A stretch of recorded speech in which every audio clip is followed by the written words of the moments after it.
Today, I'm going to break down everything we know about the Hazbin Hotel characters, what their lives were like as humans on Earth, and what we can theorize on for what we don't actually know.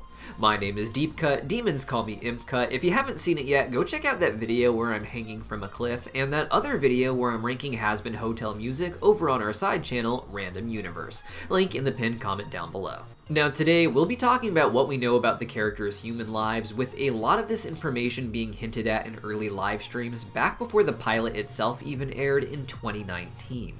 That makes these live streams about as old as the Neolithic Ice Age, and a lot of details have likely been changed. We'll even be discussing some of the origins of the characters in their earlier comic book form that we definitely know are no longer canon. For now, just take everything you hear with a grain of salt, as we won't start getting the real backstories for these characters until about Season 2. Number 1. Alistair. Alistair is well known to have lived in the early 1900s and died in the 1930s. At this point, he was well into his adult life and had established himself as a host on a popular radio show around New Orleans. He had believed radio to be the height of human invention and sees TV and screen-based technology as a passing fad. Alistair was said in live streams to be close to his mother, who he still visits while in hell, and who he may even see at some point in the show.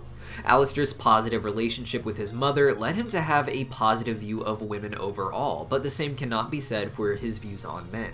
Alistair's father was claimed to be absent early on, with Alistair's mother being the one who raised him. Alistair was said to be Creole, having a sort of mixed heritage including French, which he can speak to some degree, as well as African. Alistair and his mother were very into their local culture, with Alistair loving his mother's jambalaya in particular, as noted in the pilot. Popular in that culture is also voodoo, which Alistair appears to have used on Earth, with its symbolism and such following him into his theme in Hell, which has led to a lot of controversy for the production crew. VivziePop said that Alistair was a prolific serial killer while on Earth, though did not confirm whether or not he was also a cannibal. Though considering how happy he is to indulge in eating the flesh of other demons, it seems that murdering and cannibalism were connected when he was on Earth as well. Despite being a serial killer, Alistair was not one to target people we might think of as more innocent, however, with VivziePop indicating that he had a moral code similar to the TV serial killer Dexter, possibly even taught by his mother the way Dexter was taught by his dad. In the prequel comic that VivziePop released before the series aired on Amazon, Alistair was shown to not just target other men like himself for violence and cannibalism, but specifically had a hatred for anyone who targeted women or even just softer-natured demons overall. He was described as finding women pleasant in general and tends to appreciate them more so for company than men. Men, on the other hand, he sees as a list of their worst traits. He treats men as active agents in the world, playing in some sort of game of power and oppression, but sees women as being innocent bystanders worthy of our protection. Early on, it was said that Alistair died on Earth from being shot in a hunting accident by a man who mistook him for a deer. Because of this, he manifested with a bit of a deer theme when he became a sinner in hell.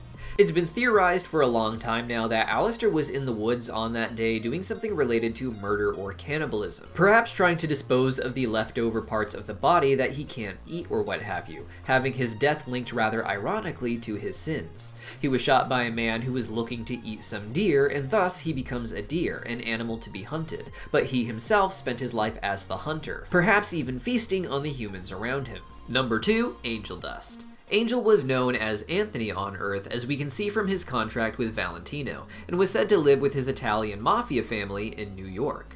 In the Addict music video, Angel references having overdosed and then being in a coma, though that isn't exactly an explicit confirmation on his death. Before that, Angel's death was referenced in a comic strip by VivziePop, from a time before the pilot when the Hazbin Hotel characters and story were meant to be a subplot within the greater world of Zoophobia. Zoophobia was an amazing webcomic where hell was just a sort of secondary location to explore here and there, with the Hazbin Hotel arc being planned for several volumes down the road. The comic only ever finished one full volume, not getting close to the Hazbin Hotel arc, but VivziePop loved the characters and story so much that she decided to spin them off into their own show, where a lot of the characters' plots and stories were severely reworked into what we have now. In these old comic strips meant to prepare people for the Hazbin Hotel arc, Angel is shown being tortured by an angel named Adina, who many think of as the inspiration for the character Sarah in the show currently. Adina is an angel who believes all sinners deserve their punishment and is trying to round up the Hazbin Hotel sinners who have managed to escape hell. Her power causes Angel extreme pain while he remembers his time on Earth, specifically his death. Here, we can see that Angel was killed in a gunfight by his brother's side, doing some sort of job on behalf of their family crime ring.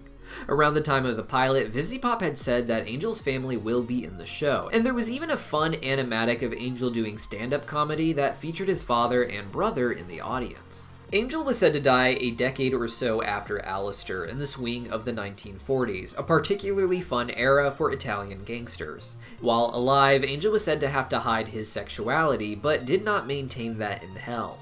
After he died on Earth, Angel was said to work with his family for a short time before abandoning them to pursue his career as an adult film star. His dad took the name of Hen Rowan, a reference to heroin, which appears to be the main drug that he deals in hell, but they were implied to have their hands in all sorts of dirty dealings down there. Angel Dust took his name for the drug he likes to partake in the most, though VivziePop noted at one point that she wasn't sure which drug Angel overdosed on. While on Earth, Angel was close with his sister Molly, who VivziePop explained lived in heaven with their mother, with us eventually seeing Molly in the background of heaven when Charlie goes to visit in the actual show. Next up is Vaggie. Vaggie is of course not a sinner, but an exorcist from heaven, and right now there is apparently debate about whether or not she had a life on Earth before this. I remember hearing that exorcists were descendants of Adam, but some people think when Adam said, "I made you," he was being very literal, and that Vaggie and the exorcists are not earth-born humans, but rather divine beings made by Adam himself to be in his army. Assuming she did have a life on Earth, she was said early on to have been Salvadorian and heavily involved with a crime ring there. In the Zoophobia comic strips, Vaggie was shown to have intense feelings about being in hell, as at that time she wasn't planned to be an angel. She in fact emphasized that she had done some bad stuff, but that she knew other people that had done worse things than her who didn't end up in hell being punished. This mindset seems to have carried over into the actual show, explaining why she is quick to have mercy on people she is supposed to exterminate, even when it leads to Adam and Lute attacking her. I like to think that she was a human on Earth and that her story is essentially the same as it was before, that she got her action fighting skills from being in a violent criminal enterprise, but still ended up in heaven. Because of this, Vaggie would know better than anyone that the system doesn't make sense, but we might not get any confirmation on that sort of backstory for quite some time. Husk's story is a bit blurry, but it's generally believed that he died in the 70s and was a famous performing magician for a while, which influenced his theme in the afterlife. He is also one of the few cast members to make it to a relatively older age before dying. He had died in the 1970s, with Angel dying in the 1930s, so he's actually not that much older than Angel in terms of the amount of time that they have spent existing. Angel just died on Earth in his 30s and actually has a lot more experience than Husk does in terms of being in hell. Nifty was said to die in the 1950s or so, and seems to be a sort of 1950s housewife. She focuses more on cleaning and maintaining a home, and wears not a maid uniform per se, but rather something a housewife might wear while cleaning the house back in the 1950s. She also seems to have a sort of programmed obsession with men, really making her fit into that 1950s housewife vibe. Because of her craziness, there's been speculation that Nifty is one of the most messed up characters in the show, just presenting as rather innocent. Perhaps in her earthly life she did end up getting the husband, the home, and the kids, but she did something to end that for all of them, something very grim and very dark, though we have virtually no information on her actual life. Serpentius was not a member of the original cast back in the Zoophobia days, but was created for the pilot and then brought back to be important for the series. Serpentius was a Victorian-era genius who was ahead of his time, it would seem, with him being able to create sophisticated steampunk technology in hell. I imagine him as trying to take over London before he was said to die in 1888. Finally, there is Charlie, who is of course the daughter of Lucifer and thus did not have a human life on Earth, but before Hazbin Hotel became a TV series, she was actually planned to be a sinner just like the other cast members. Back then, she had a radically different design and, like Serpentius, was supposed to be from the 1800s, making her one of the oldest characters in that version of the story who would have been leading the rebellion against the angels. Tell me your theories on anything else we might learn about these characters in Season 2 and beyond, and don't forget to check out that video of Imp Cup Falling. See you guys there.